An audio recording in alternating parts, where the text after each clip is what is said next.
Pessoal, sejam todos muito bem-vindos ao nosso capítulo 10 do Clube do Livro da TCC. Estamos hoje já encerrando a leitura do nosso livro, os estudos do nosso livro, do queridão aqui. Para quem acompanhou o nosso Clube do Livro desde o início, sabe que nós estamos chegando bem no finalzinho do livro. O capítulo 10, que é o capítulo de redução do estresse, é o capítulo praticamente final da nossa leitura. Semana que vem faremos novamente esse encontro para a gente finalizar. O capítulo 11 já é um capítulo que tem pouco conteúdo, já é um capítulo de conclusões. Então, hoje, oficialmente, estamos praticamente encerrando a nossa leitura. O tema de hoje é um tema denso, é um tema pesado, é um tema, inclusive, de difícil compreensão. Porém, eu tentarei fazer aqui da maneira mais fácil possível para que essa leitura fique gostosa e que vocês possam aproveitar principalmente as técnicas que o livro disponibiliza, para que a gente trabalhe com os nossos pacientes nesse ciclo, nesse tratamento de redução do estresse. Então, semana que vem, iremos concluir o nosso livro com o capítulo 11, com as conclusões. Teremos uma gravação, um vídeo só sobre isso. Farei aqui nessa mesma modalidade, no ao vivo com a turma, e vocês que estão assistindo a gravação terão acesso também ao conteúdo, tá? Então, eu estou dando essas informações que, por mais que o capítulo 11 seja só as conclusões, eu quero trazer algum conteúdo para vocês, seja no formato de dúvidas que foram surgindo ao longo dos nossos encontros, ou até mesmo uma retrospectiva de tudo que a gente aprendeu. Então, assistam esse capítulo hoje, né, essa videoaula hoje do capítulo 10, porém, assistam também o nosso próximo vídeo, que será disponibilizado na semana que vem. Então, vamos começar, para a gente não perder muito tempo e esse vídeo não ficar tão extenso, já que o conteúdo é um pouquinho mais pesado. Vamos começar pelo começo, né? O que é o estresse? O que o livro vai trazer para nós sobre o estresse? O primeiro ponto que eu quero trazer, além do que o livro diz, é que o estresse, ele pode ser muitas vezes considerado no consultório uma temática frequente de pacientes, principalmente que estão vivendo em momentos de sobrecarga, que estão vivendo um momento mais caótico da sua vida, e ele pode ser também exatamente o que o livro traz para nós, que é essa resposta que o nosso corpo dá, que a nossa mente dá diante de uma situação percebida como ameaça. Então, o livro traz parecidamente aí com a ansiedade. Porém, eu quero que vocês saibam fazer essa diferenciação. A ansiedade são aqueles sintomas clássicos que nós já conhecemos, e nós temos aqui esse estresse, que vai gerar para nós uma série de fatores mais fisiológicos e biológicos. Então, eu quero que vocês saibam fazer essa diferenciação. Então, o que o livro diz? Né? O que é o estresse? É a resposta do corpo e da mente a uma situação percebida como uma ameaça. Só que, na maioria das vezes, essas situações são situações que estão perpetuando na vida do indivíduo. E é por isso que esse movimento causa grande estresse e causa grandes danos à vida do paciente. Então, para nós vamos perceber que existem várias teorias que vão explicar o que é o estresse. Tanto no livro ele cita algumas, eu vou citar algumas teorias aqui também. Então, nós temos 3 fases nesse ciclo do estresse. A primeira fase é a fase do alarme. Então, é aquela reação imediata, aquela situação que nós percebemos enquanto ameaça. A partir desse alarme, nós temos a segunda fase, que é a resistência. É o tentar lidar com a dificuldade, o tentar lidar com o estresse, o tentar lidar com essa ameaça. E a terceira fase é a fase da exaustão, que é quando eu já não tenho recursos mais, quando os meus recursos se esgotam. É por isso que, na maioria das vezes, quando o paciente já aparece no nosso consultório muito estressado, é porque ele já lidou com muitas situações de ameaça, ou com vários fatores ali na qual colocava ele nessa situação, coloca ele naquela situação, às vezes um ambiente problemático, um trabalho problemático, naquele momento uma família que está causando um determinado estresse na vida daquele paciente. Esse paciente já chega para nós nessa fase 3, né, nessa fase dos recursos já esgotado. Então, o paciente já não sabe como lidar com aquilo mais, e ele se sente, sim, esgotado, né? Então, o estresse, ele causa aí todos esses fatores na vida mental do nosso paciente. Então, nós temos o alarme, que é essa reação imediata, a resistência, que é o tentar lidar, nós vamos falar um pouquinho disso aqui, e nós temos a exaustão, que é quando aquele corpo já não aguenta mais tentar lidar, porque os recursos acabaram, né? Os recursos se esgotaram. O estresse, ele não é só sobre o que acontece. Eu acho que aqui nós precisamos prestar muito atenção, principalmente para nós que somos terapeutas cognitivos comportamentais. Porque o estresse, ele não é só ambiental. Ele não é só o que acontece externamente a nós. Ele é um fator.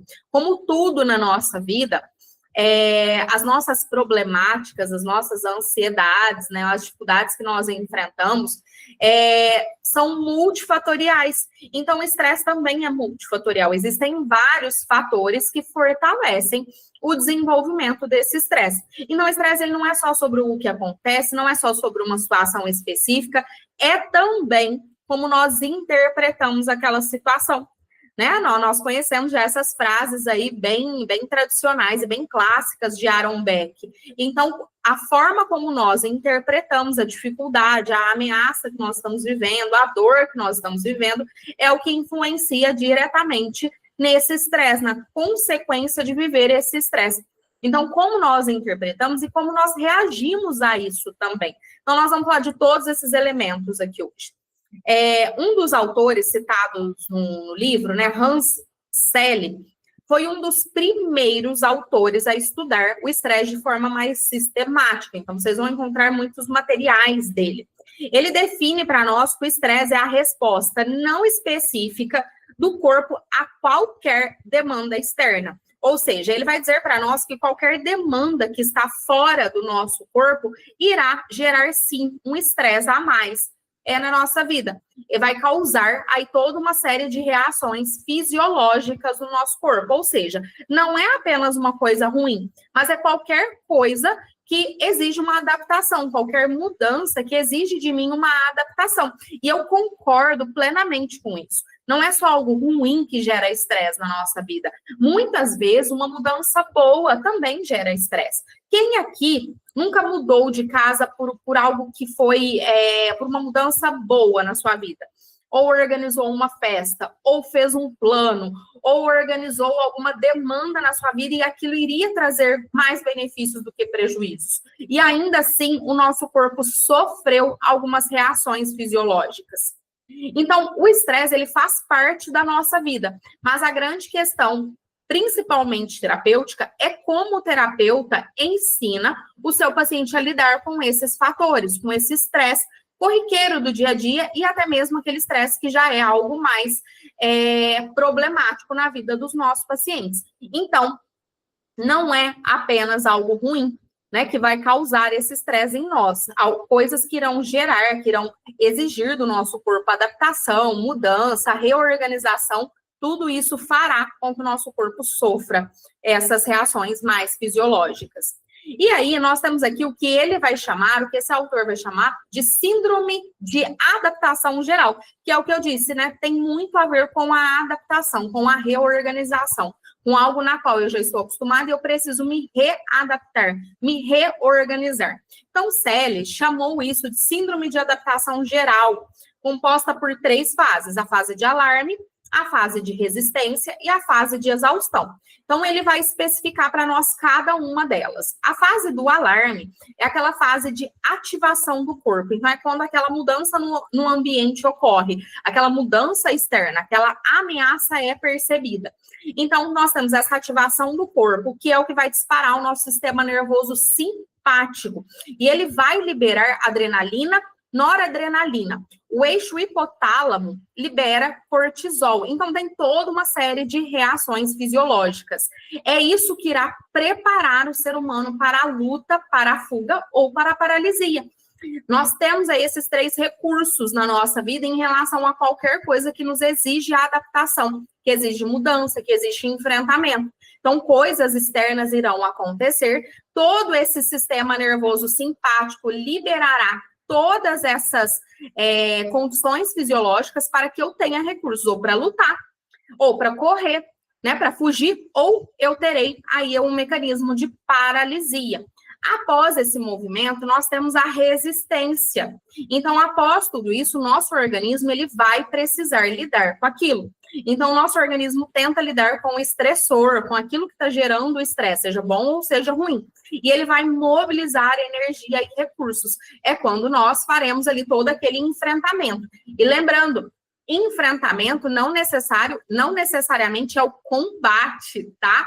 Esse enfrentamento, ele pode ser, inclusive, a luta, a fuga ou a paralisia. E depois disso, de todo esse movimento, então o paciente está ali vivendo uma série de problemas na vida dele, de adaptações, com nível alto desse estresse, nós temos a exaustão, que é quando esse estressor persiste por muito tempo e esses recursos eles vão se esgotando, o nosso corpo ele vai sofrendo diante disso.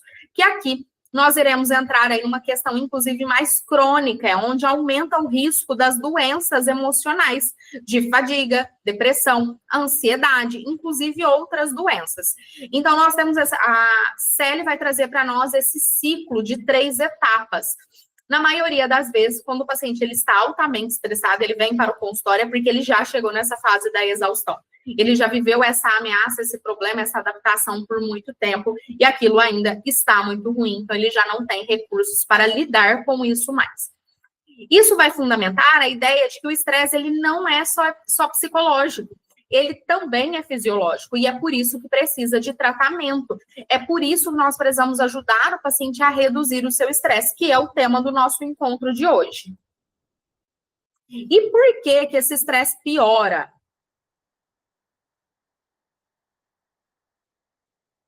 Porque nós interpretamos as situações como mais perigosas do que realmente são. Então, aqui os terapeutas cognitivos vão dominar isso no peito, né? A gente sempre psicoeduca os nossos pacientes de que os nossos pensamentos ou até mesmo as situações externas não são tão ruins quanto parece, ou, na maioria das vezes, nós catastrofizamos algumas coisas, interpretamos as coisas de maneira muito equivocada, e muitas vezes voltada ali para catástrofes ou grandes tragédias.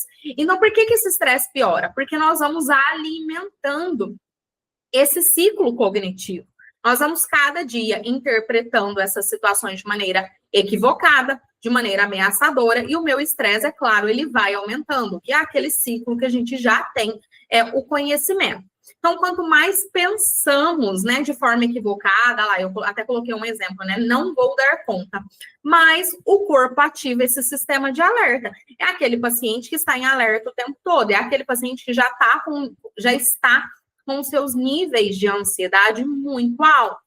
Então, o que significa vulnerabilidade iminente, né? Que é esse paciente que está em alerta o tempo todo, ele acha que ele está em vulnerabilidade o tempo todo, que ele está em risco o tempo todo, que algo de ruim vai acontecer o tempo todo. É a percepção de que essa ameaça está sempre se aproximando. Ele sempre está em risco. Algo catastrófico sempre irá acontecer, mesmo quando não está acontecendo. É típico, né? Isso é típico, é característica dos pacientes que têm um diagnóstico de ansiedade, é característico de pacientes que têm um perfil mais catastrófico, é característica, sim, de pacientes que têm a tríade cognitiva muito negativa, geralmente sintoma aí da depressão.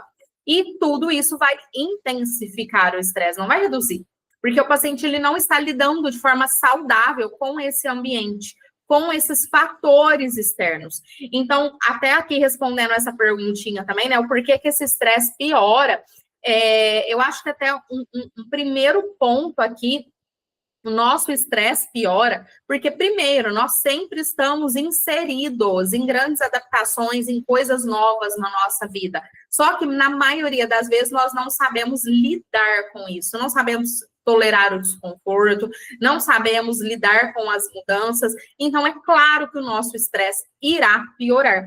E nós temos um outro ponto também, essas pessoas que estão vivendo um estresse nesse momento muito desregulado, é porque se deixou chegar nesse ponto. Então, quando nós vamos fazer uma avaliação daquele paciente, a gente já percebe que o nosso paciente já está inserido numa situação mais caótica devido ao tempo que ele está inserido naquela situação. Então, já está com um ambiente muito desorganizado, com uma família muito desestruturada, com um trabalho que ele já está carregando de forma problemática há muito tempo. Então, gente, é igual boleto, né? Quanto mais o boleto atrasa, mais juros tem. E eu acho que essa analogia cabe muito bem aqui. E aí, nós temos aqui outras teorias que irão explicar para nós o funcionamento desse estresse. Na minha humilde opinião, todas as teorias têm a sua fundamentação. E nós precisamos entender essa fundamentação para que a gente realmente entenda como esse estresse funciona na vida desses pacientes e até mesmo na nossa vida. Então, não tem uma teoria mais certa do que a outra. Todas elas estão bem fundamentadas e é a união delas, é a compreensão delas que faz com que eu compreenda o estresse de forma palpável na vida dos meus pacientes. Então, uma das teorias é o modelo cognitivo do estresse. Então, para nós aqui, né, que já estamos acostumados, nós temos um conhecimento um pouco maior sobre isso. Aqui, esses dois autores, não vou me arriscar em falar o nome deles, não. Eles ampliaram a teoria de Selle. Então, o Selle vem e diz aquilo para nós, né, que o estresse é fisiológico, prova para nós que o estresse não é só psicológico, mas ele é fisiológico também, diante daquelas 3 fases que eu citei aqui. E vem esses dois autores, Lazarus e Folkman, de 1984, mostrando que a forma como nós avaliamos as situações influencia muito nessa resposta. Então, aqui nós já temos 2 autores dizendo, sim, ok, o estresse é fisiológico, mas nós temos também uma interpretação cognitiva. Então, dependendo da forma na qual aquele sujeito interpreta a situação que ele vive, a situação que ele está inserido, nós temos uma influência na resposta aí desse estresse do paciente. Então, já temos uma mudança nessa teoria. Então, aqui, esses 2 autores vão dividir para nós 2 tipos de avaliações cognitivas que o paciente precisa fazer e que ele faz diante de algumas situações, que é, primeiro, é a avaliação primária, né, que é o que é essa situação? O que está acontecendo? Qual é o problema que eu estou inserido aqui? Deixa eu só dar uma ajeitadinha aqui. O que é essa situação? É uma ameaça real? É um desafio? É uma perda? Então, há essa avaliação primária, né? Então, na maioria das vezes, essa avaliação primária, ela é equivocada, porque o paciente, ele interpreta aquela situação de maneira equivocada, que nós vamos chamar de erros cognitivos, de distorções cognitivas. E nós temos a avaliação secundária do paciente, ainda pensando nesse modelo cognitivo do estresse. A avaliação secundária a primária eu avalio a situação. Então, eu identifiquei a situação, é uma ameaça real, é uma catástrofe que está por vir. E a segunda avaliação é, eu tenho recursos para lidar com isso? Eu tenho habilidades, eu tenho apoio, eu tenho energia, eu tenho pessoas, o que eu tenho para lidar com isso? E aí, essa avaliação secundária pode ser também avaliada de forma equivocada, ainda dentro desse modelo distorcido da realidade. Então, eu identifico lá nessa avaliação primária a situação, a ameaça, e como avaliação secundária eu identifico que eu não tenho recursos, eu não sou capaz de lidar com isso. Eu não dou conta de lidar com essa ameaça, com essa catástrofe que está por vir. Então, temos uma avaliação primária equivocada e uma avaliação secundária equivocada também.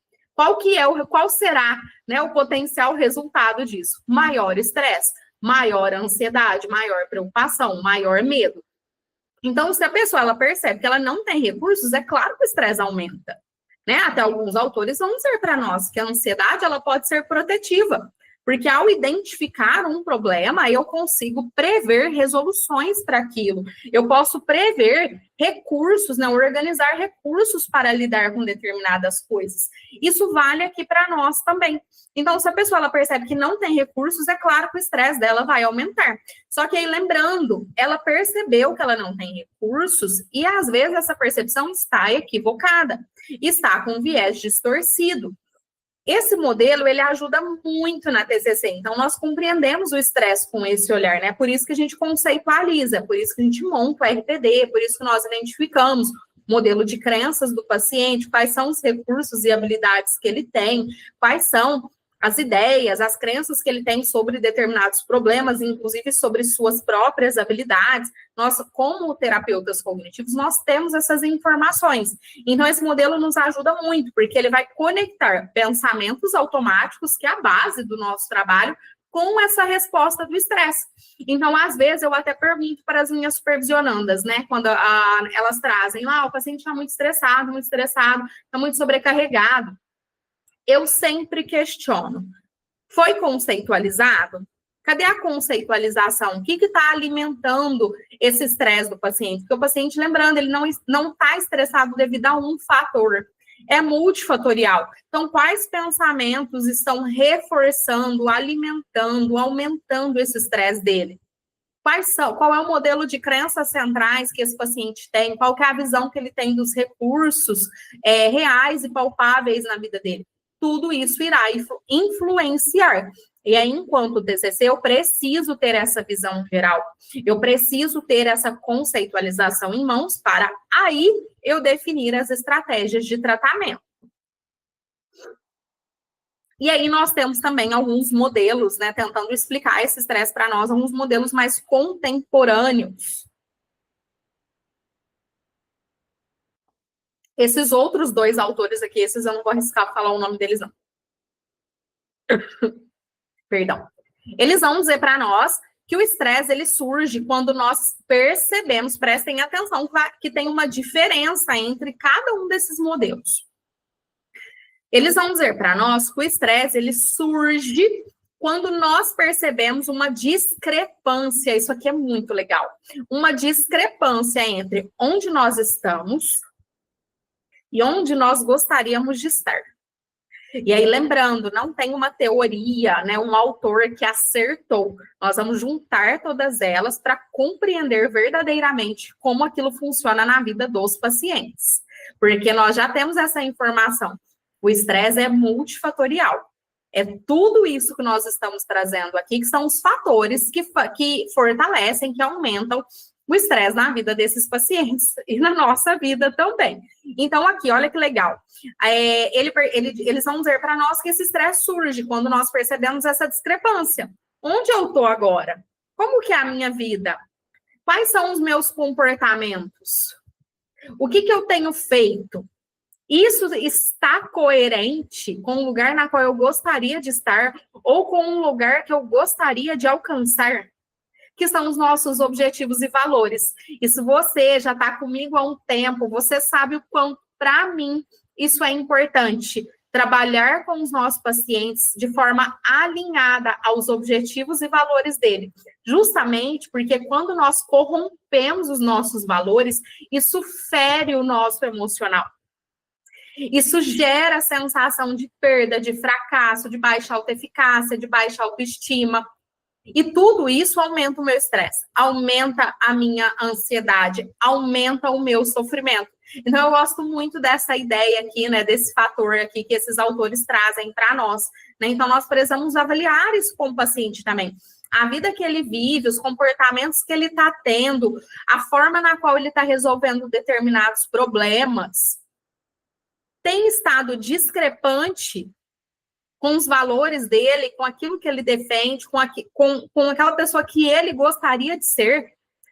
Então, as emoções nesse contexto vão funcionar como alertas regulatórios. Então, o paciente está estressado, o corpo dele está falando para ele, cara, você está corrompendo um valor, você está indo contra aquele objetivo seu, você está vivendo uma vida hoje que não é coerente com a vida que você quer ter. Você está sendo o homem, você está sendo a mulher que não é aquilo que você valoriza. É por isso que você está se sentindo dessa forma. Então, olha o quanto essa teoria é bacana, né? Então, emoções nesse contexto funcionam como alertas. A ansiedade, ela sinaliza ameaça, a raiva sinaliza obstáculo, tristeza sinaliza perda. A emoção aqui, ela tem uma função de alerta, de olha, vamos ver o que você está fazendo. Vamos ver onde está discrepante. Então, crenças disfuncionais sobre controlabilidade e duração da situação vão intensificar o estresse. Aqui, gente, bate muito com aquilo que eu sempre falo, né? Então, vocês que já estão comigo vão saber do que eu estou falando, que é a questão da autoeficácia. Aqui, as nossas crenças, né, elas são mais negativas quando eu perco a minha sensação de eficácia, de resolução, de realização, de, olha, eu quero ser tal coisa, mas os meus comportamentos não estão coerentes com aquilo. Isso abaixa, sim, a minha autoeficácia. Então, eu perco essa sensação de controle. Eu perco aí a sensação, inclusive, de duração do tempo do meu sofrimento. Então, eu acredito, é quando nós temos aquela crença que eu citei ali, nunca vai acabar. Eu nunca vou dar conta de passar por isso. Isso aqui nunca vai ter fim. Eu não tenho controle de resolução sobre isso. Então, há sim essa discrepância, e essa discrepância aumenta o estresse, e essa discrepância aumenta, fortalece essa visão que nós temos do nunca vai acabar, eu não tenho controle, e tantas outras crenças que são disfuncionais diante desse estresse. Vivendo, né, esse momento de estresse. E aí eu coloquei aqui 2 perguntinhas, né, para que eu responda isso para vocês, porque são perguntas que, na maioria das vezes, aparece dentro do meu consultório em relação aos processos de supervisão, né? Então, supervisionando sempre tem esse tipo de dúvida quando o pacientinho chega muito estressado, chega com muitas demandas, com muitos problemas, e realmente, às vezes, quando o paciente vem para o consultório, ele já está assim, ó, de demanda. Então, vamos lá. O estresse, ele sempre é ruim? Ou ele pode ser adaptativo? Essa pergunta aqui vale, gente, para qualquer emoção. Para vocês que estão aqui no Clube do Livro comigo desde o início, nós falamos muito isso nas primeiras aulas, nos nossos primeiros encontros. Então, ali vale para qualquer emoção. O estresse, a ansiedade é sempre ruim? Ou ela pode ser adaptativa? Pode ser adaptativa. E aí que está o ponto, não existe emoção negativa. Eu falei disso nos primeiros encontros. Existem, sim, emoções que são desconfortáveis, que são difíceis de vivenciar, mas não necessariamente elas são ruins. Então, igual eu coloquei, nem sempre é ruim. O estresse moderado e transitório, né? Então, ele transita na nossa vida, assim como qualquer outra emoção, pode motivar. Aumenta o nosso foco e desempenho. O grande problema é que o estresse crônico, a pessoa está vivendo já há muito tempo naquele estresse, naquele nível alto de ansiedade. Esse estresse crônico, mal regulado, é ele que vai gerar esse desgaste físico e emocional. E na maioria das vezes, não só físico e emocional, ele vai gerar também um desgaste na vida familiar, no meu ambiente, no meu trabalho, eu vou ter menos resultados, eu vou ter mais problemas pessoais. Então, sim, o estresse, ele não necessariamente é ruim, assim como qualquer outra emoção, mas ele pode ser desadaptativo, dependendo do tempo que eu estou vivendo aquilo e dependendo da forma como eu lido com aquilo também. Até ali, né, eu coloquei que o estresse moderado e transitório, ele pode motivar, ele pode ser algo bom na vida do paciente, principalmente se o paciente souber lidar com isso. Eu sempre dou o meu exemplo. Eu adoro, e isso foi um processo, aprender esse meu movimento. Eu adoro trabalhar de última hora. Eu sempre conto isso para as meninas de supervisão. Eu adoro fazer as coisas correndo. Então, tem que montar uma aula para amanhã. Que dia que você vai montar? Provavelmente amanhã mesmo. De última hora.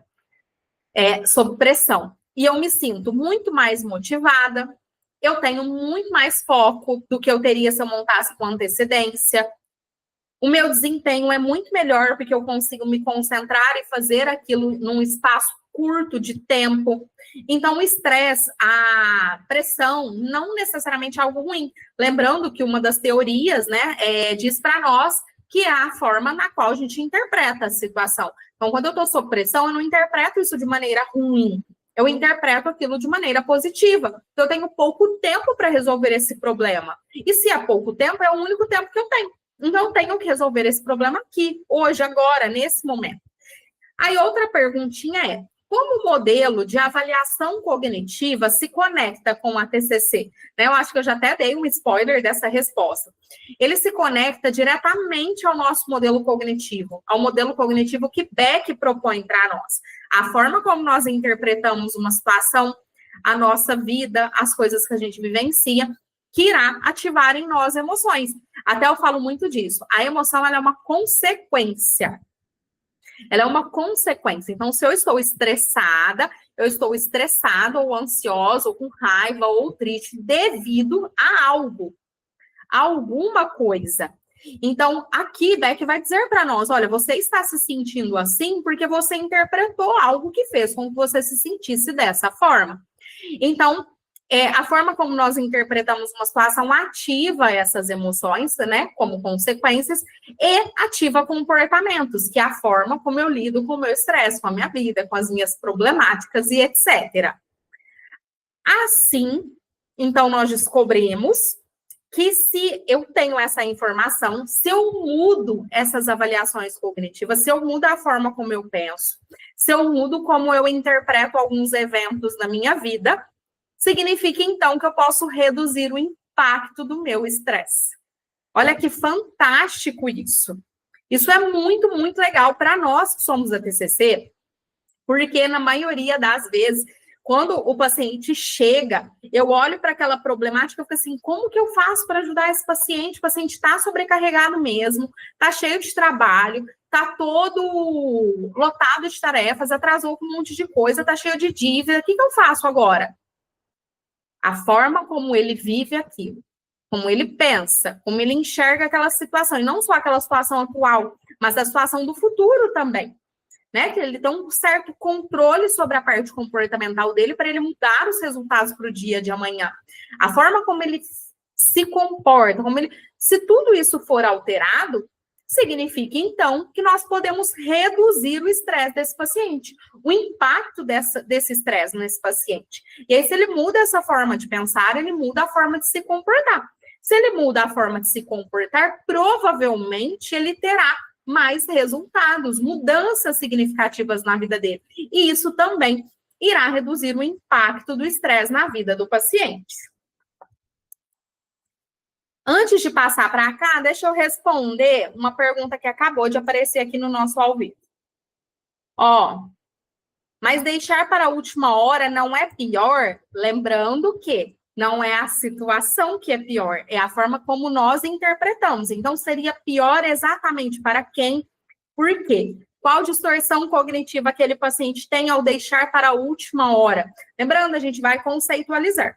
Como o exemplo foi meu, eu vou me justificar. Para mim, Lauane, não é pior deixar para a última hora.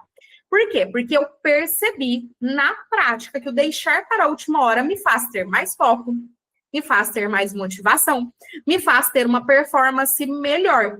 Então, eu vou dar um exemplo prático aqui agora, que tá aqui quentinho para nós. Nesse último sábado, que foi no dia... Que dia que foi sábado, gente? Me ajuda aí, quem tá aqui. Foi dia 8. No dia 8, nesse último sábado, 8 de novembro de 2025, eu ofereci um workshop. É um workshop sobre planos de tratamento na terapia cognitivo-comportamental. Daí, eu comecei a divulgar esse workshop, sei lá, com quase 40 dias de antecedência, mais ou menos isso, 40, 45 dias de antecedência. Um workshop, para quem não sabe, ele exige de nós uma baita preparação, porque eu preciso montar o roteiro, eu preciso montar os slides, e na maioria das vezes nós oferecemos bônus também. E nesse workshop em específico, eu ofereci vários bônus. Além de utilizar todos os materiais que a gente utilizou ali na prática, né, os 2 slides que a gente utilizou, mais um caso clínico de avaliação que a gente fez na hora, montou o plano de tratamento na hora, mais os outros materiais que eu usei para mostrar como desenvolve um plano de tratamento. Eu tive que desenvolver tudo isso. E os bônus que eu também tinha que desenvolver. Eu preparei, a promessa era preparar 2 materiais bônus para o pessoal. Daí, eu já tenho um repertório clínico, eu já tenho um repertório teórico, eu já falo sobre isso há pelo menos, sei lá, 10 anos que eu estudo, de estudos de TCC, eu tenho 13 anos. Eu ensino terapia cognitivo-comportamental, tem que ter 8, eu acho. Então, eu já tenho um repertório. Eu já tinha a informação de que ao sentar para montar o roteiro, isso seria rápido, seria fácil para mim. Eu já tinha essa informação.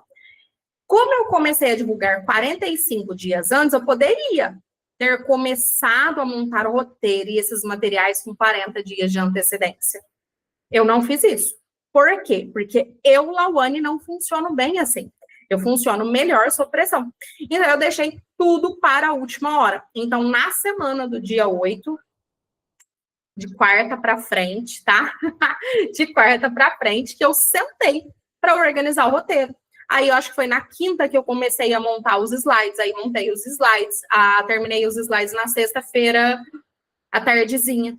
No sábado, o workshop foi, modéstia à parte, muito, muito, muito bom. Todos os materiais já estavam prontos, todo o slide. E eu fiz isso em 3, 4 dias estourando. Eu funciono melhor assim, Lau. Por quê? Porque o meu estresse hoje, aliás, perdão, a interpretação que eu tenho do meu comportamento, da situação que eu estou inserida, é de que eu dou conta. Eu sou capaz de fazer isso em pouco tempo. Eu não preciso fazer com tanta antecedência. Eu tenho um repertório. É só organizar. Então, essa minha visão faz com que eu tenha uma certa tranquilidade de sentar de última hora aqui e desenvolver. Chegamos no workshop, fiz tudo como planejado, e os materiais bônus, que geralmente a gente disponibiliza depois mesmo, prometi para o pessoal disponibilizar hoje, na quarta-feira, né, que é o dia que eu estou fazendo essa gravação. Já está disponibilizado. Todos os materiais foram desenvolvidos ontem, de última hora também. Desenvolvi eles ontem, ficaram uma gracinha e os alunos já estão com acesso aos 2 materiais bônus.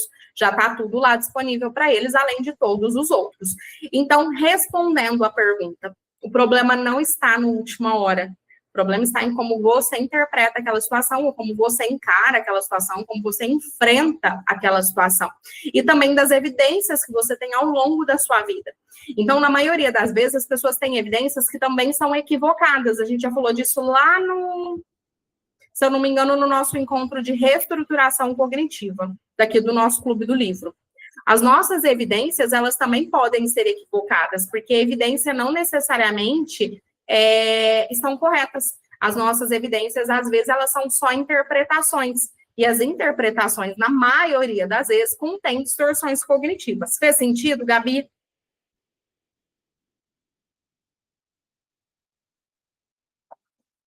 Entendeu? Se você tiver mais alguma dúvida ao longo do encontro, pode mandar, tá? E aí, agora, nós precisamos fazer uma integração clínica com esse modelo do estresse que nós conhecemos aqui hoje, com a terapia cognitivo-comportamental. Então, agora a gente vai um pouquinho mais para a prática. Porque agora para mim, agora a gente já entendeu o que é o estresse, como ele funciona, só que agora nós precisamos trabalhar isso, né? Então, o estresse, ele não é apenas esse acontecimento externo. Ele é a interação entre o que está acontecendo, entre o evento, entre a situação, combinado com a avaliação cognitiva, que é o que eu acabei de dizer, né, que é o nosso modelo cognitivo, é a interpretação que eu tenho sobre algumas coisas e as minhas respostas fisiológicas. Então, olhem, prestem atenção, que bacana. Isso vai abrir estratégias para você, terapeuta, para você, psicólogo da TCC, trabalhar em todos os elementos que o seu paciente te oferece. Quais elementos? Aqueles que compõem a conceitualização cognitiva. Então, vai abrir espaço para que a gente tenha estratégias para trabalhar a regulação emocional do meu paciente em todos os níveis que ele me oferece. Na situação, no próprio evento, que é a situação em si. Imaginem que a gente está desenhando aqui um RPD. Na situação, no evento ou na ameaça, que às vezes é palpável, é real, a gente vai ter que trabalhar nela. Vai abrir estratégias, vai abrir espaço para que eu trabalhe as estratégias lá nas cognições dele, nos pensamentos automáticos ou nas crenças centrais ou intermediárias, que são as interpretações que ele faz. Então, nós vamos trabalhar com reestruturação cognitiva. Vai abrir espaço para que a gente trabalhe técnicas fisiológicas. Afinal, a gente descobriu aqui que o estresse, ele não é só psicológico. Então, nós, nesse plano de tratamento, nós vamos ter que incluir técnicas de relaxamento, técnicas de respiração. O livro cita várias técnicas para a gente trabalhar aí nesses espaços que essa conceitualização cognitiva vai abrir para nós. E em estratégias de aceitação e atenção plena. Então, percebe que a gente pode alterar no plano de tratamento do paciente que está com esses sintomas de estresse, que está com o seu estresse muito desregulado, está muito alto, em todas as vertentes do modelo cognitivo dele. Situação, pensamento, emoção e comportamento. Em todas as esferas do modelo cognitivo. Essa é a integração clínica que nós iremos fazer. Então, como trabalhar com pacientes que vivem nessa urgência constante, né? Então, esse paciente está sempre estressado. Nós vamos combinar todos esses elementos que eu acabei de citar, todas essas esferas, dentro do plano de tratamento dele. Então, eu acredito que eu já tenha falado isso aqui no Clube do Livro, mas eu vou reforçar. Absolutamente tudo que nós vamos tratar com o paciente exige de nós um plano estratégico. Nós não queimamos cartucho, a gente não fica dando tiro para cima. Nós vamos realizar intervenções segundo a conceitualização cognitiva. Eu não faço isso só porque eu quero. A conceitualização, ela conversa comigo, ela é o meu mapa, lembra disso? Ela é um mapa, ela é a minha bússola. Ele me mostra, olha aqui, esse aqui é o modelo cognitivo do paciente. Então, se esse é o modelo cognitivo do meu paciente, eu vou conceitualizar esse modelo de urgência dele. E aí, conceitualizando, eu vou fazer a combinação estratégica que eu, terapeuta, acho melhor diante do meu raciocínio clínico. Então, eu posso combinar reestruturação cognitiva, que é a avaliação dos pensamentos dele, é a avaliação real desse sistema de urgência, de alerta que ele tem. Nós vamos identificar as distorções cognitivas e vamos reestruturar. Lá nós vamos reestruturar como? Aí vocês têm aqui dentro do Clube do Livro uma aula só sobre isso. Nós temos as estratégias de mindfulness para trabalhar com esse paciente, para trazer esse paciente para o momento presente, ancorar esse paciente no momento presente. E se eu pegar um terapeuta aqui do nosso Clube do Livro revirando o olho quando eu falo de mindfulness, que eu sei que vocês reviram, eu estou sabendo. Eu estou sabendo que nós temos uma aula aqui só sobre isso e a gente conversou muito sobre esse assunto. Nós da TCC precisamos, gente, nossa, isso é uma regra nossa. Nós precisamos ter a mente aberta para as estratégias. Porque mesmo que você, mas eu não gosto, problema seu. Faz parte do tratamento. Um paciente que vive em constante urgência, uma alerta de forma constante. Eu preciso trazer ele para o momento presente. E qual é a estratégia? Qual é o tratamento com maior nível de evidência científica? Mindfulness. Não adianta revirar o olho para mim. Não sou eu que estou dizendo. Tá lá, já foi definido e o nosso papel é oferecer ao nosso paciente aquilo que há de melhor no mercado de tratamentos psicológicos. E nós temos também mais um ponto aqui para fazer essa combinação, para tentar ajudar esse paciente que vive nessa urgência constante, que é o gerenciamento do tempo. Muitas vezes, eu falo muito disso também nas supervisões. Às vezes, nosso paciente está estressado porque ele não sabe gerenciar o tempo dele. Então, é aquele paciente que ele trabalha das 8 da manhã às 6 da tarde, mas ele trabalha home office. Só que ele cumpre esse horário que a empresa exige, né? Ele está ali em reuniões, ele está ali ativo, né, no sistema da empresa. Para quem trabalha home office que sabe que algumas empresas têm um sistema que você precisa se manter ativo dentro do sistema, né, para o patrão saber que você está trabalhando e que você não está lá deitado assistindo um filme e etc. Então, ele cumpre esse horário, das 8 às 6 da tarde. Esse é o horário, é regra para ele trabalhar. Só que ele está se sentindo sobrecarregado. Por quê? Porque ele está levando trabalho para casa, né? Então, após as 6, o sistema é desativado, mas ele continua produzindo. Ele continua trabalhando, porque não deu tempo durante o dia, porque ele procrastinou durante o dia, ele até estava com o sistema ativo, mas ele acabou procrastinando, mexendo um pouquinho no telefone, enrolou demais numa reunião e etc e tal. Às vezes, uma das estratégias precisará ser comportamental com esse paciente. Então, às vezes, ele está estressado porque ele não sabe gerir o seu tempo. Ele não sabe ter um planejamento realista, ele não trabalha com lista de tarefas, ele não sabe trabalhar com relógio direitinho. Então, todos esses elementos serão trabalhados. Percebe que o que nós estamos falando aqui é de plano de tratamento.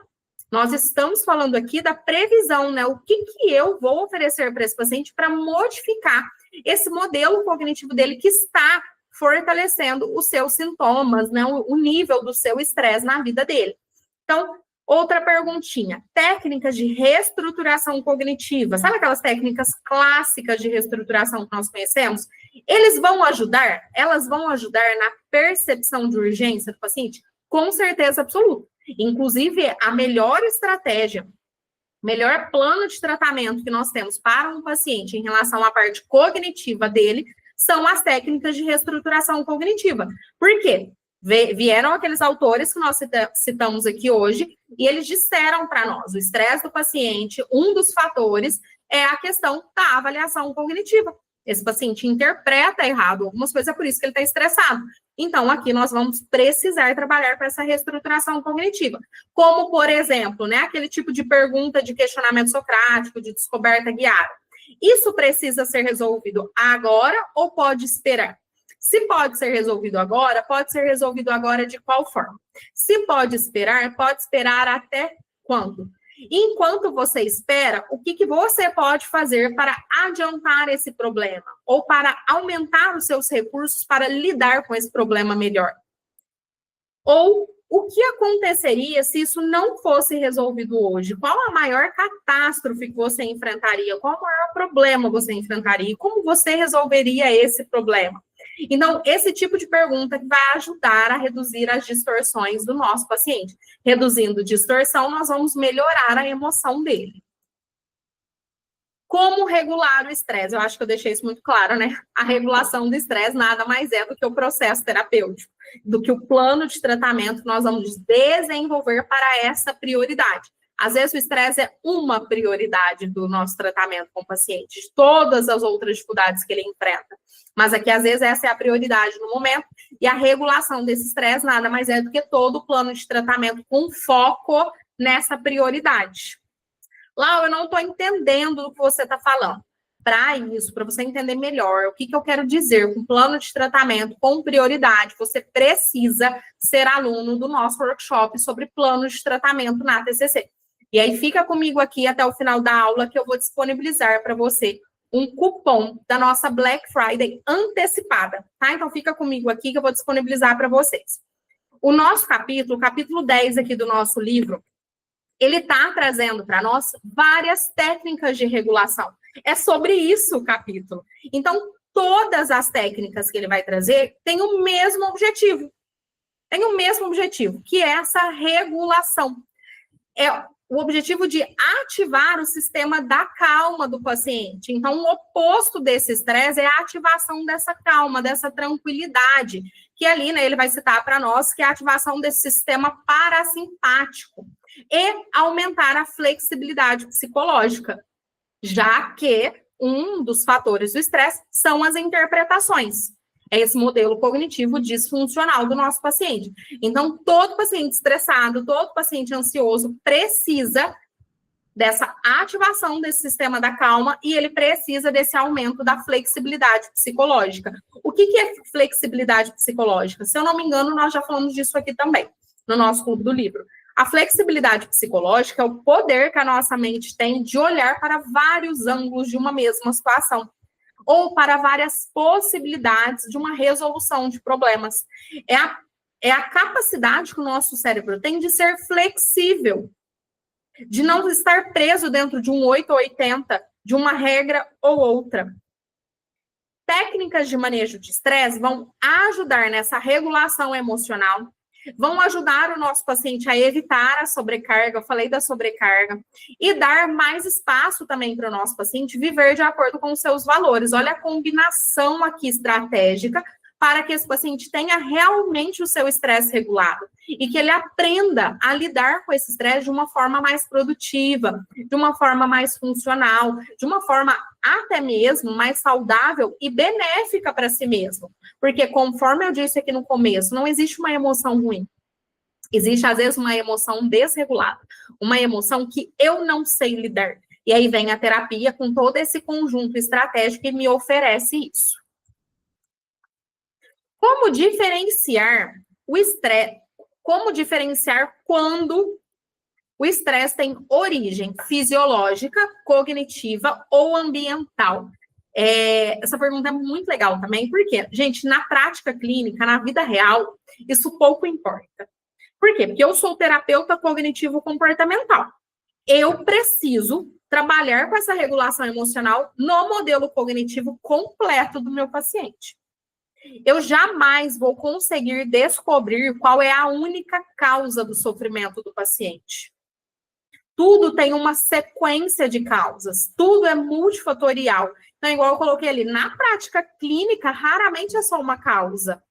Às vezes, meu paciente está sobrecarregado devido a uma nova adaptação familiar. Às vezes, ele está sobrecarregado porque, além de ter feito essa nova adaptação familiar, ele acabou de trocar de emprego. Às vezes, ele também tem tido ali sintomas depressivos de recorrência, de resquício, de um quadro de depressão maior que ele teve. Então, nós temos ali várias causas. O meu foco, a minha compreensão clínica não é descobrir qual é, né, o principal fator que causou o estresse nele. O meu papel é tratar. E aí eu conceitualizo, identifico tudo que está causando isso nele e eu trato com todas essas estratégias que nós estamos falando aqui hoje. Então, o fisiológico, ele envolve o sono, a alimentação, doenças. O cognitivo vai envolver crenças e pensamentos. Eu preciso trabalhar em todos esses fatores, em todos esses elementos. Meu paciente não está dormindo direito. Pode ser uma causa do estresse. Pode ser uma causa do estresse. Meu paciente não se alimenta direito. Pode ser uma causa do estresse. É por isso que nós vamos tentar trabalhar em todos esses fatores. Esse é o papel do terapeuta. E, o cognitivo, ele vai envolver as crenças e pensamentos. O meu papel não é trabalhar na reestruturação dessas cognições. E aí tem um ambiental, que é mais um elemento, mais uma potencial causa, que vai envolver as pressões externas, a vida desse paciente acontecendo ali. E aí eu vou trabalhar o quê? Ali também. Em resolução de problemas, com habilidade social, com gerenciamento de tempo, com gerenciamento de tarefas, com aumento de atividades prazerosas, né? A gente nem falou muito disso aqui, mas eu acho que na hora que eu for falar de técnicas, eu vou trazer. O terapeuta, ele vai ajudar o paciente a mapear todas essas interações dentro da vida do meu paciente, porque existem todos esses níveis. Nós não vamos negligenciar um deles, nós vamos olhar para todos eles. Mas tem uma questão aqui, né? E se meu paciente, ele tiver, né, uma das causas, né, um dos fatores mantenedores desse estresse, e se for a questão da saúde física dele, não tá cozido, não fez o check-up, o check-up já, a última vez que fez check-up já tem 5 anos, bom, aí você conversa com o paciente, faz psicoeducação e solicita que ele vá até um clínico geral para pedir os exames, para avaliar isso também. Geralmente, né, a gente já faz isso com pacientes que têm sintomas depressivos, paciente está muito sobrecarregado, pacientes que não frequentam, né, que não fazem essas avaliações com muita frequência. A gente já faz esse direcionamento. Nós, psicólogos, não fazemos encaminhamento, né, ao clínico geral, não pede exame, não faz nada disso, mas nós podemos psicoeducar o paciente, mostrar para ele essa importância, mostrar que isso pode ser um fator que está mantendo todo esse sofrimento na vida dele, um dos fatores, né? Igual eu falei, nunca será um fator só.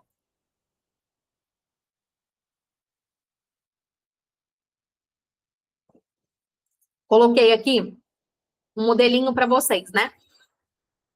Como explicar ao nosso paciente que o problema não é só estressor externo, mas também a interpretação dele, com psicoeducação. Para vocês que já são meus alunos, tenho certeza que vocês já estão acostumados comigo há um tempo. Eu sempre falo que a TCC, ela nos dá tudo que nós precisamos. Então, você tem 2 princípios que te direciona nesse tipo de pergunta, que é o princípio da psicoeducação e o princípio do trabalho em equipe, que é o princípio do empirismo colaborativo. Constrói com o seu paciente. Então, eu preciso, né, conversar com o meu paciente, contar para ele que o problema dele não é só né, a mudança de trabalho dele, que não é só a sobrecarga que ele está vivendo nesse momento. Eu preciso conversar com o meu paciente sobre esse modelo cognitivo, sobre essas interpretações, até porque se eu não conversar isso com ele, se eu não mostrar esse modelo cognitivo, não tem como eu reestruturar.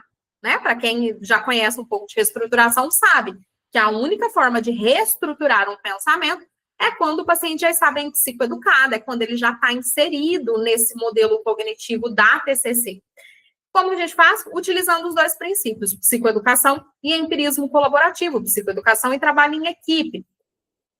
Conversa com o paciente sobre isso, psicoeduca, constrói junto com ele, mostra para ele como aquilo funciona. Então, coloquei um exemplo aqui. Não é apenas o que acontece com você, não é só a sua situação externa. Nós temos também dentro da nossa mente os nossos pensamentos. E eu quero falar com você um pouquinho sobre os nossos pensamentos. E aí você faz essa psicoeducação, tem um desenho, tem uma imagem, um livro, que é o livro TCC para Leigos, que tem um quadro lá, uma mesma situação, então o autor ele narra uma situação, e abaixo dessa situação ele coloca 10 possíveis pessoas. E aí ele mostra que cada uma das pessoas tem um tipo de pensamento. Esse é um ótimo quadro para fazer psicoeducação. Lá eu não tenho esse quadro, monta o seu. Se você não encontrar ele na internet, monta o seu quadro. Né, para você ter essa ferramenta para mostrar para o paciente que uma única situação pode gerar em várias pessoas vários pensamentos e pensamentos diferentes, inclusive pensamentos distorcidos diferentes na vida de cada uma dessas pessoas do exemplo. Então, faça psicoeducação. Daí o livro traz para nós essas principais técnicas. Gente, pega essa dica aqui comigo. Conheçam muito bem todas essas técnicas. Aliás, conheça muito bem todas as técnicas que foram citadas aqui dentro do nosso Clube do Livro. Paulo, por quê? Porque todas as técnicas que foram citadas aqui dentro do nosso Clube do Livro, elas podem serem utilizadas em vários tratamentos que vocês estão no consultório. Em vários, porque os nossos casos, eles são comuns. As pessoas, o jeito de pensar das pessoas são semelhantes, principalmente quando envolvem determinados grupos de transtornos e sintomas. Todas as técnicas que estão aqui, você poderá utilizar em algum momento da sua vida. Eu falei disso lá no workshop, que eu vou mostrar aqui para vocês depois. Lá no workshop, eu falei muito sobre o repertório terapêutico. O terapeuta, ele precisa ter repertório clínico, ele precisa ter repertório técnico. Porque na hora que ele for sentar para praticar, né, para colocar em prática os planos de tratamento na TCC, igual eu ensinei lá no workshop, ele precisa ter repertório. Então o que fazer com esse pensamento aqui? Qual técnica aplicar? Você precisa conhecer técnicas. Então, nós, terapeutas, precisamos desse repertório. Então, peguem, coletem essas técnicas, coletem as estratégias que foram citadas aqui e outras que vocês conhecem também, para que vocês saibam onde pesquisar, onde encontrar estratégias e técnicas e possibilidades terapêuticas para acrescentar no nosso plano de tratamento. Então, aqui no capítulo 10, o nosso autor traz essas técnicas para nós, porque ele diz que essas são as melhores nesse momento para a gente trabalhar o estresse do nosso paciente. Então, vamos dar uma olhadinha. Relaxamento muscular, respiração abdominal. Gente, cada autor vai utilizar um termo, né? Então, tem respiração diafragmática, respiração abdominal. Lá, eu não sei fazer. Gente, todas essas técnicas, vocês encontram vídeos, encontram explicações mais profundas em livros, pesquisem, igual eu falei, tenham esse repertório. Relaxamento muscular, respiração diafragmática, autotranquilização, que é uma estratégia, inclusive, de mindfulness, planejamento de atividades, que é uma técnica comportamental, gerenciamento do tempo, técnica comportamental, imagens mentais positivas, essa aqui também é uma estratégia de mindfulness, também tem comprovação científica, método Alexander, né, que é aquele relaxamento profundo, só que na posição deitada, atenção plena em experiências positivas, E o surfando nos impulsos, né? Surfando os impulsos. Essa estratégia, olha que bacana. Aqui, o autor traz para nós essa estratégia num formato técnico e estratégico para utilizar na redução do estresse do nosso paciente.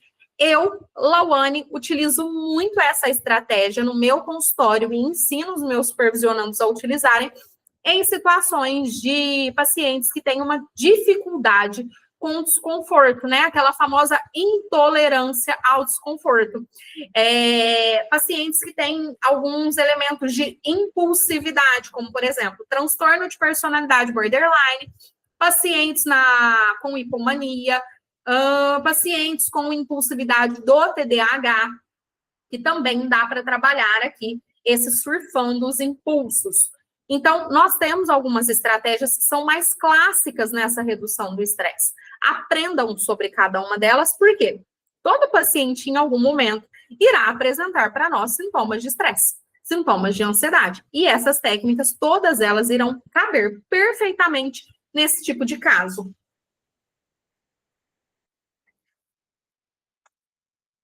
E aí, para a gente já começar a encerrar, para a gente começar a concluir.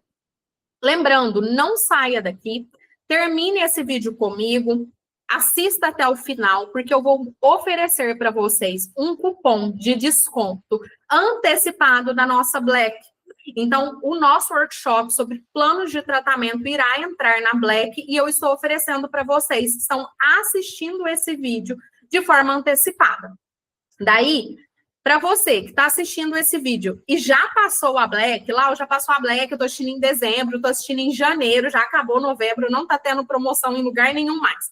Pois é, para você que está aqui no vídeo comigo, você pode utilizar esse cupom quando você quiser no workshop sobre planos de tratamento na TCC. Você vai encontrar o link desse workshop aqui na nossa descrição do vídeo e o cupom eu vou oferecer para você aqui na nossa gravação, combinado? Então, para a gente concluir a nossa temática, reforçando, estamos terminando o nosso livro, falta agora só o capítulo 11. O manejo do estresse, ele é fundamental para a regulação emocional. Não existe regulação emocional sem o manejo do estresse.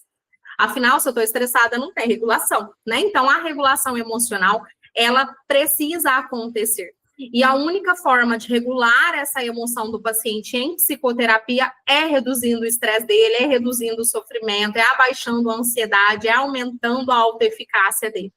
As técnicas, elas são complementares. Quantas vezes eu disse isso aqui no nosso Clube do Livro? As técnicas são complementares. Por quê? Porque a técnica, ela faz parte do tratamento. E uma complementa a outra, uma se conecta com a outra. O que faz a terapia do paciente funcionar é esse plano estratégico, é a junção de tudo isso. Conforme tudo isso vai acontecendo, a terapia vai acontecendo, nós vamos aumentando o repertório do nosso paciente. Quanto mais repertório ele tem, mais ele sabe lidar com os seus próprios problemas. E um ser humano que sabe lidar com os seus próprios problemas situacionais, cognitivos, emocionais e comportamentais, com certeza absoluta, ele é um paciente mais regulado. Ele é um paciente que sabe fazer o manejo do seu estresse, inclusive após a alta terapêutica. É por isso que a gente trabalha tanto com a psicoeducação. Então, essas técnicas são complementares, elas se complementam, tem uma terapia acontecendo ali de forma estratégica, a gente não queima cartucho.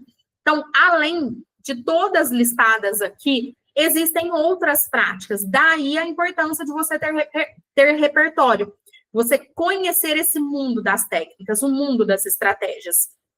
E aqui eu cito, né, o livro cita para nós algumas outras práticas. Exercícios físicos, higiene do sono, uma alimentação saudável, massagens, momentos de prazer. Quantos pacientes estão estressados porque não gerenciam bem o seu tempo e não têm momentos de prazer na sua vida, não tem uma vida de sentido, não tem uma vida de alegria, não tem uma vida de prazer, além de todos os outros fatores. Então, nós precisamos trabalhar com tudo isso. Por isso que uma avaliação muito bem feita lá no começo do tratamento é importante para que esse tratamento funcione. Então, percebe que a TCC ela acontece por blocos, né? Nós precisamos avaliar bem, nós precisamos conceitualizar bem, nós precisamos saber conhecer e ter repertório, e nós precisamos saber desenvolver um bom plano de tratamento devido a tudo isso que eu avaliei, devido aos meus pensamentos a curto, médio e longo prazo para aquele paciente. Então, essa é a nossa conclusão, e agora eu quero mostrar para vocês rapidamente aqui algumas técnicas que o livro citou, e eu deixei bem explicadinho para vocês no slide. Para quem é do Clube do Livro, lá no grupo do nosso WhatsApp, receberão, né? Vocês irão receber esses slides. Então, coloquei aqui todas essas técnicas que eu citei. Eu vou passar devagarzinho, porque para quem está assistindo a gravação não terá acesso a esses slides, mas vocês poderão printar, tá? Eu vou passar devagarzinho, só para vocês terem a oportunidade de print. Autotranquilização, essa programação de atividades e previsão de prazer. Aqui. Eu só coloquei essas. Então, foi. Então, pessoal, hoje nós estamos encerrando esse capítulo 10 do nosso livro de regulação emocional. E agora eu quero convidá-los a participar, a ser aluno do nosso workshop sobre planos de tratamento na TCC. O nosso workshop, ele já aconteceu na modalidade ao vivo, porém vocês têm a oportunidade de adquirir o workshop completo, com todos os materiais práticos, com os slides inclusos e com todos os materiais bônus. Tudo de forma gravada. Então, adquirir o workshop, você já tem acesso a 100% do nosso workshop, de todos os elementos que compõem esse treinamento de plano de tratamento. O valor original do nosso workshop, então, se você entrar lá no site, que é nesse botãozinho aí do Eu Quero, vocês irão ver que o valor é R$ 247,90. Vocês podem dividir esse valor em 12 vezes. Se você está aqui na nossa aula do nosso Clube do Livro e você tem acesso aqui à nossa gravação, você pode comprar esse workshop com um cupom. Esse cupom é a palavrinha BLACK. Então, lá dentro da compra, tem um lugarzinho que você coloca adicionar cupom. Você digita lá a palavra BLACK, igual eu disse, independente de quando você esteja assistindo o nosso workshop, você tem acesso a esse cupom. Digita lá essas condições e você terá o nosso workshop por apenas R$ 143,78. É um cupom de desconto de 42%. Esse valor também é dividido no cartão. O nosso link, o link aqui do nosso workshop para você adquirir por esse valor estará disponível aqui, dentro do na descrição do nosso vídeo. Então, eu convido vocês, eu estou à disposição para dúvidas lá no meu perfil do Instagram, que está por aqui também, é só você procurar que você encontra. E eu agradeço, gente, eu agradeço mesmo a participação de todos vocês nesses longos encontros que nós tivemos no nosso Clube do Livro. Ano que vem tem mais, se Deus quiser. E semana que vem a gente encerra com o capítulo 11 e com toda uma retrospectiva de tudo que nós aprendemos juntos aqui. Combinado? A gente se vê, então, no capítulo 11. Nos vemos no nosso próximo vídeo e a gente vai se falando, tá? Gente, um beijo e até a próxima.